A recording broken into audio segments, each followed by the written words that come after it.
24 hours into Where Winds Meet, and is it worth it? Short answer, yes. But why? And is it perfect? Is what you're going to find out today. So now the reason of like why I even spent 24 hours on it, I'm not going to lie to you guys. I saw it on Twitch. I was like, what even is this? And then I remembered this was on the PlayStation releases. This was like one of the games that they had like eagerly, ready to release. And it was awesome. It's just plain awesome. The opening, you're riding on a horse, you get attacked by someone real quick, and you gotta save the baby, and like that the scene of the baby, like you're trying to like get away and whatnot. I don't want to give away too much, but it was so crazy. It was the fighting style. It was that hand-to-hand combat with swords, that old Asian-esque movie style. It was breathtaking off the intro. Like you're riding through the grass, Ghost of Yotai style, fire all around you. It was just pulling you in. And then when you actually got to the gameplay, which you would think it would be a gacha game, because you're like free and you're getting all this, like you're getting like a MMO already like in this for free. It was exactly what it showed. You know what I'm saying? It was just from the get-go, gas, the fighting, the initial opening of your skill tree, your abilities, explain the big bad off the early so you're not confused. You knew exactly like where the story was going to head, and you had a good idea of like what we were supposed to be and what your identity was, while also having the freedom of everything. It completely captivated me. And then you see how many other sections there are going to be. There's so many. I think there's like 7. There's 7 like little sections that's supposed to. And you have factions. Everybody wants factions. Destiny 2 had factions, and then they took them away. Like I said, factions. It was just absolutely amazing. It made you want to play. It was a game that we've all been waiting for. But that doesn't mean the game doesn't come with problems. All right, some problems people listed off: the menu system or UI, the parrying system, controller or keyboard, the camera, inventory, performance problems, different things like that. It sounds like a lot, but it's normal. It's a free-to-play game. It's the same people or developers that made Kamara or whatever the other game was. But the menu. So when I first opened up the menu, there were so many things that I just didn't know what they were for. Yes, reading is fundamental. Thanks, Dad. But I'm like, dog, I don't understand what I'm looking at. Like, why is this here? Who is this here? Why can't I use it? Who's supposed to use it? I don't know what's going on. Like, that was confusing, but like once you get into it and expand through the story even more, you start to get it. The parrying system, I didn't know them little flashes of lights were supposed to be when I pressed the button, bro. What the hell's going on? But once you figure that out and you do it a couple times, it's just like a Souls game. Like, once you parry it and you get really rewarding from it, it helps. There is an option to turn on the parry help or whatever it's called. I'm not really sure. Again, it's only 24 hours. It helps like highlight when you need to parry. I'm not gonna lie, it's all right, but it doesn't feel clean with it on. Okay, controller or keyboard.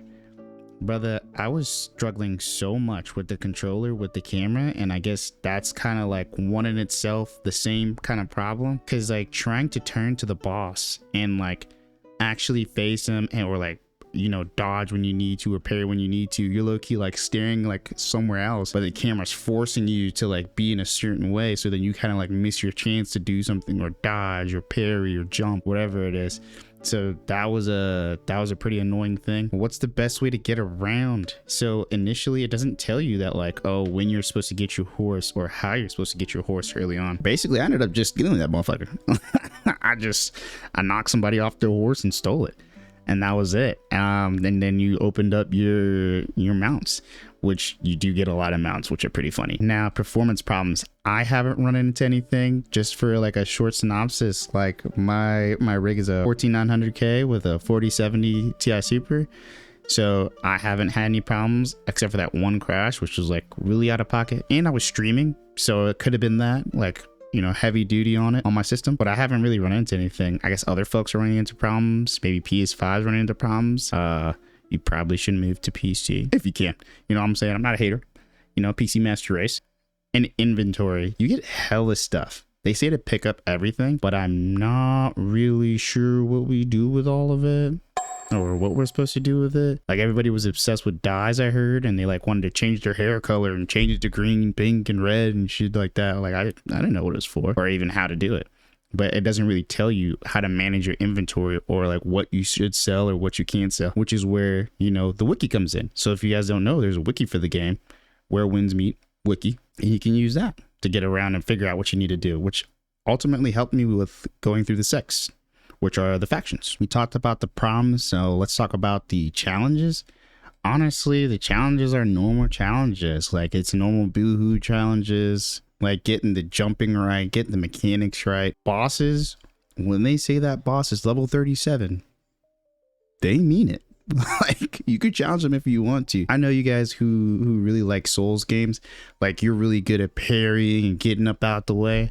Dog, I don't know if I'm just mid. I'm probably just mid, but I was not able to do it. There's this puppet master that I went up against, and I couldn't beat him on by myself. I literally had to go to multiplayer and get somebody from the chat to help me out. But eventually I got it by myself. But like, it's very challenging. It really means it. Not playing on normal mode, from what I've seen, there's not any benefit to it. So when I put it on the harder mode, I immediately got deleted. And then when I did start getting, like, you know, kills and progressing through, like, you didn't get anything extra. So that was kind of weird. I don't really know what the purpose of it is, unless like they're just, you know, want to put your wiener in a blender. Hey, that's you.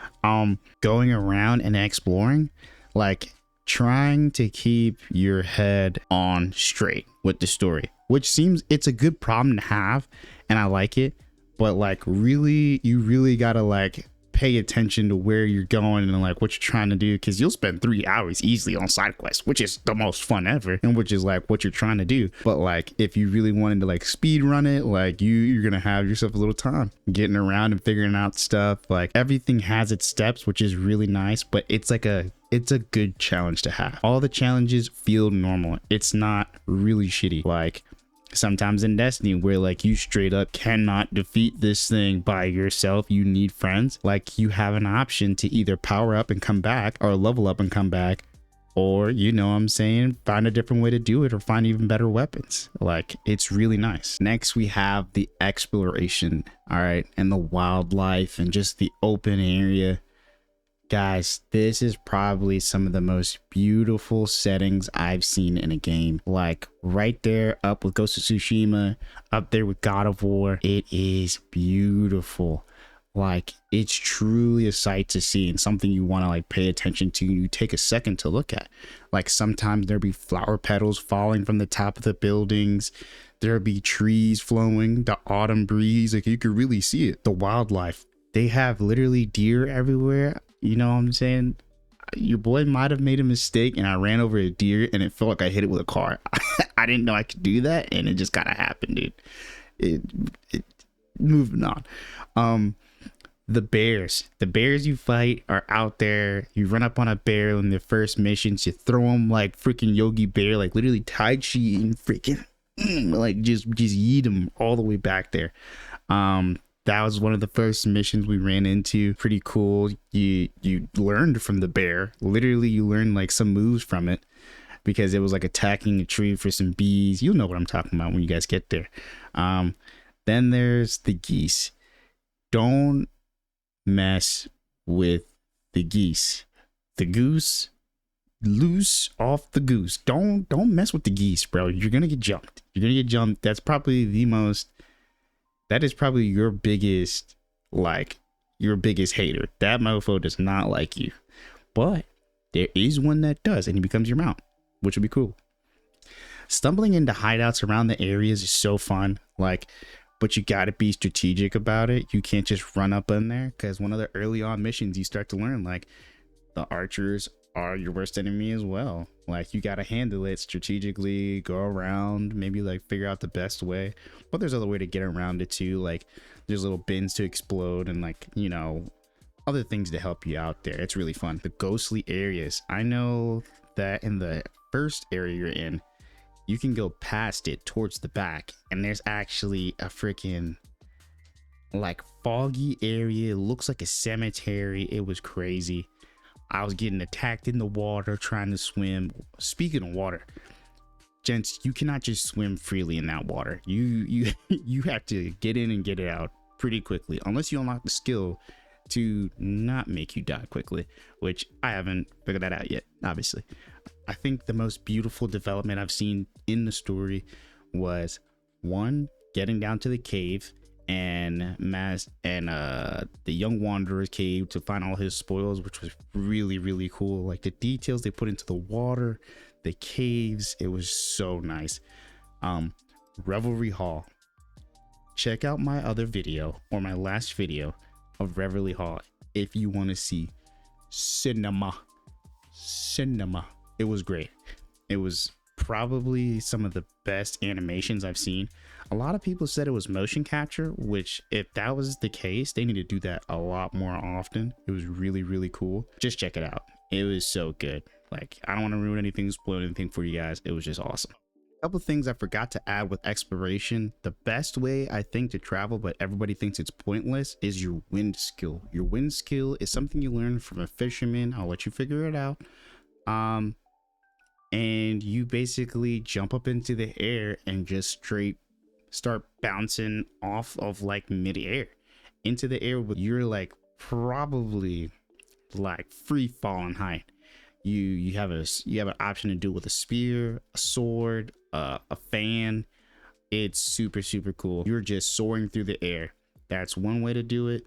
The horse is also another way. It's pretty slow, but you can also upgrade your horse so you're able to move faster and, you know, for a longer amount of times. And then there's also teleportation. So I think it's either shrines or stones, or I think it was like, I forget the name of it. You set the little sword down into it and you're able to move, or able to teleport to it. So that was pretty cool. It's almost like waypoints. Every so often on the map, you'll see where these little stones are, so you can set a waypoint, so then you can teleport there. So you don't always have to ride your mount or fly or just take up more if you want to, because the game's big. There's a lot of things to do. So we're gonna talk about the climax and the key moments that made me realize that this game was completely different.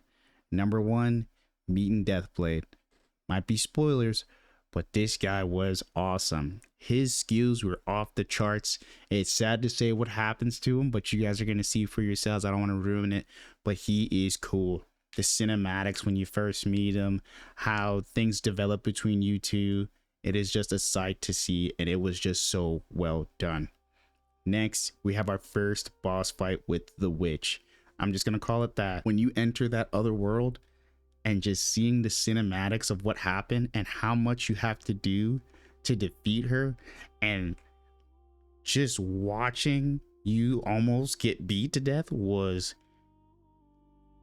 cinema. It was a great introduction to boss fights and how things are going to be, and things do get better from there, which is truly amazing. And it's not going to be your first time beating that person either. Next was the village getting attacked. That was tear jerking.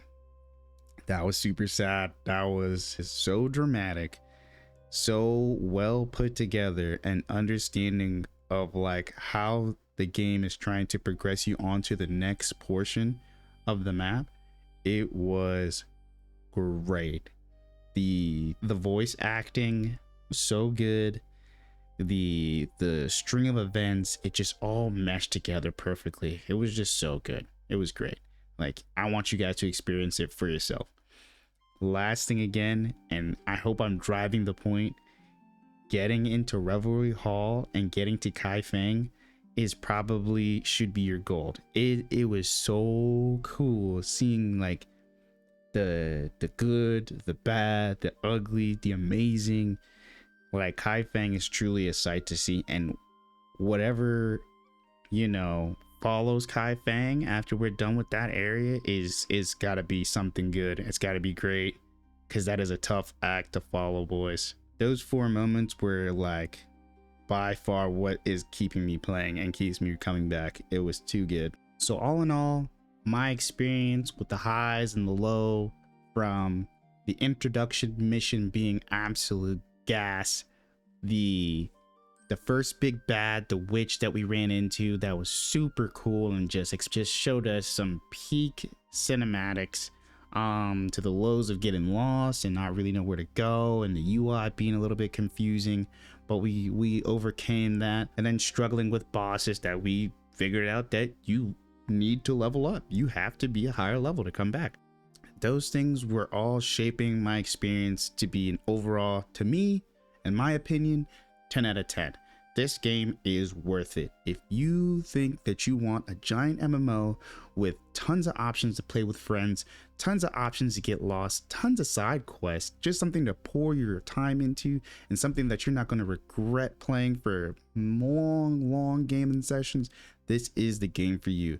I recommend this game to all my buddies, all my friends, everybody who's in my Discord. By the way, if you guys aren't in there, go ahead and tap the link under the freaking video. It's great. I love it. I'm gonna be playing this game on stream for many days to come. All right, so if you guys enjoy it too and you enjoyed this video, drop a like, hit the shares, make sure you let me know in the comments. I appreciate you guys for being here.